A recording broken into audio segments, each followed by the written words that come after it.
ഭാരം പ്രശംസിച്ചു വാഴ്ത്തിനാർ.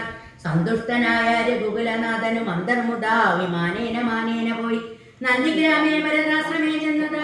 മന്ദം മഹീതനം തന്നിലിറങ്ങിനാൻ പുഷ്പകമായ വിമാനത്തെ മാനിച്ചു.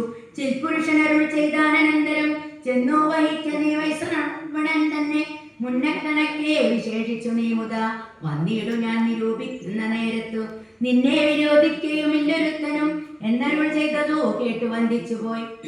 ചെന്നളതാപുരി ബുക്കു വിമാനവും സോദരനോടും വസിഷ്ഠനാമാചാര്യ പാദം നമസ്കരിച്ചു നായകൻ ആശീർവചനവും ചെയ്തു. മഹാസനം ആശു കൊടുത്തു വസിഷ്ഠമുനീന്ദ്രനും ദേശികാനുജ്ഞയാ ഭദ്രാസനെ പോയി ദാശരഥിയും ഇരുന്നരുളിയിടിനാൻ.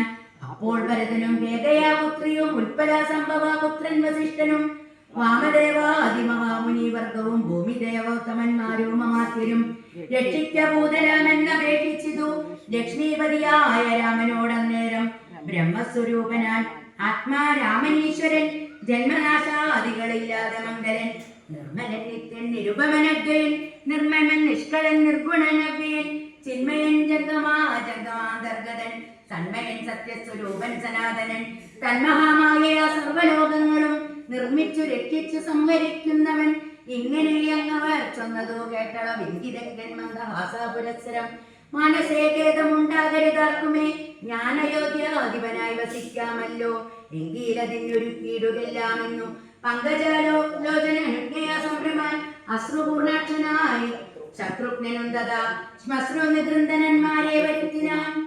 സംഭാരവും അഭിഷേകാർത്ഥമേവരും സംഭരിച്ചിടിനാരാനന്ദ ചേതസ ലക്ഷ്മണൻ താനും ഭരതകുമാരനും രക്ഷോവരനും ദിവാകരപുത്രനും മുമ്പേ ജടാഭാര ശോധനയും ചെയ്തു സമ്പൂർണമോദം കളിച്ചു. ദിവ്യാംബരം പൂണ്ടുമാല്യാനുലേപജനങ്കാരങ്ങൾ ആണ്ടു കുതൂഹലം കൈക്കൊണ്ട നാരദം ശ്രീരാമദേവനും ലക്ഷ്മണനും പുനരാരൂഢമോദമലങ്കരിച്ചിടിനാർ. ശോഭയോടെ ഭരതൻ കുണ്ടലാദികൾ ആഭരണങ്ങൾ എല്ലാം അനുരൂപമായി ജാനകി ദേവിയെ രാജനാരീജനം മാനിച്ചലങ്കരിപ്പിച്ചാരതി മുത വാനരനാരീജനത്തിനും കൗസല്യതാൻ അലങ്കാരങ്ങൾ നൽകിനാൾ. അന്നേരമത്ര സുമന്ത്ര മഹാരഥം നന്നായി ചമച്ചു യോജിപ്പിച്ചു നിർത്തിനാൻ. രാജരാജൻ